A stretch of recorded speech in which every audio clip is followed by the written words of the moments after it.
තන පෙන්වන බුදුන් වහන්සේ අසම්මෝහයට හරි සම්මෝහයට යනවා කියලා. මේක අපිට හම්බ වෙනවා සූත්‍රේ. කමාර මේ සූත්‍ර දන්නේ නැහැ. මේක තියෙන්නේ උපනිෂ්ඨ සූත්‍රවල. එතනදී බුදුන් වහන්සේ මේ කතාව කියනවා. මේ කතාව කියනවා මේ සිතේ මෙහෙම ස්වභාවයක් මතුවෙනවා කියලා. ඒක සම්මෝහයට හරි අසම්මෝහයට හරි යන්න පුළුවන් කියනවා. මේ ස්වභාවය. ඒ සම්මෝහයට කියන්නේ මෝහය කියන්නේ මුලාව. අසම්මෝහය කියන්නේ එතනින් නිවන මතුවෙනවා කියන්නේ. නිවන පැත්තට හැරෙනවා. ඒ කියන්නේ මේ සිතින් මයින්ඩ් එකෙන් මිදලා මයින්ඩ් එකේ මිදුණු ස්වභාවයේ අත්දැකීම තුළ එයාට නිර්වාණ පැත්තට හැරෙන්න ඉඩ තියෙනවා. එහෙම නැත්නම් එයා සිත විනාශ කරනවා. මෝහයට යනවා, මුලාවට යනවා. සම්පූර්ණ ජීවිතේ විනාශ කරගන්නවා. මේ ගොඩක් අය සිත විනාශ ගන්න අයගේ මෝහයට ගිහිල්ලා යන්නේ සමහර පටාචාර වගේ නිවන් දකින්න අය අසම්මෝහයට ඇවිල්ලා නිවනටපත් වෙයි. මේක ඊටාම සියුම් තැන. මේ අහම්බෙන් මම හිතන්නේ ඒක මතු කරේ. ප්‍රශ්නේ තිබෙත් ඒක නෙමෙයි. නමුත් මේ දැනෙන ස්වභාවය සම්බන්ධයි. දැන් මෙතනදී මෙන්න මෙහෙම දෙයක් කියන්න ඕනේ. මෙතනදී වටිනා තැනක් මතු වුණා.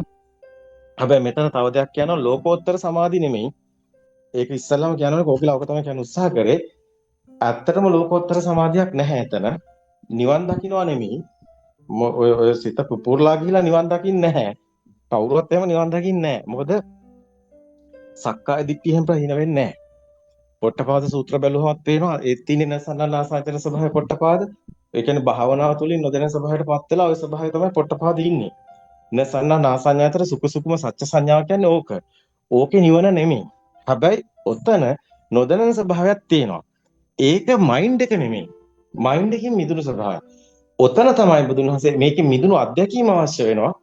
අත්තම කිව්වොත් එහෙම මේ මයින්ඩ් එකේ මිදුණු ස්වභාවය අත්දැක ගන්න. ඒක මෙතනදී ඒක පෙන්වන්න පුළුවන් තරක් ඔතන. හැබැයි ඒක නිවන නෙමෙයි. එතනින් ඊට පස්සේ කවුරු හරි කෙනෙක් මේ ධර්ම අවබෝධය තියෙනවා නම් මේ ධර්මයේ අවබෝධය තියෙනවා නම් එහෙම නැත්නම් එයා කියන ධර්මයට හැරිලා කවුරු හරි කෙනෙක් ඒ ධර්ම පැහැදිලි කරොත් එයාට මේ ෆීල් එකත් එක්ක ඊට පස්සේ එයාට මේ කියන දේවල් හොඳින් වැටහෙන්න ගන්නවා. ඊට පස්සේ ඒ කෙනා මේකේ මයින්ඩ් එක මිදුණු ස්වභාවයක් එයාට දැනෙනවා. ඒක එයාට මිදුණු ස්වභාවය එයාට අත්දැකීමක් අර වගේ තියෙන නිසාම ඒක එයාට තව තවත් බලවත් වෙන්න හේතු වෙනවා. ඉතින් දැන් ගොඩක් අයට තියෙන ප්‍රශ්නය මේ මිහින්තලේ මෙහින්නාසට තියෙන ප්‍රශ්නේ. අතරම කිව්වොත් එහෙම මේ මයින්ඩ් එකේ මිදුණු දැන් කෝකිලා කතා කර හිටපු එක මයින්ඩ් එකේ මිදුණු එක්ස්පීරියන්ස් මයින්ඩ් එකේ මිදුණු අත්දැකීම් කියන එක වැදගත්. එතන තමයි ලෝකෝත්තර සමාධි පටන් ගන්න තැන. මයින්ඩ් එකේ මිදුණු අත්දැකීම ලෝකෝත්තර පැත්තට හැරෙන්නේ මේ දර්ශන ඥාණයෙන් හැරෙන්නේ.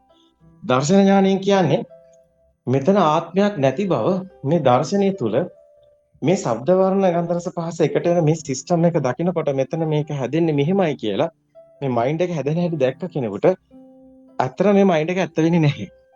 එතකොට මේ සිතුවිලි වලින් මේ හැදිලා මේක ආරෝපණය වෙලා බලයක් වෙලා මේ ඊට පස්සේ ඔය මෙතුමිය කිව්වා වගේ පුපුරන තැනට එන්නේ අර මේ සිස්ටම් එක ඇතුලේ.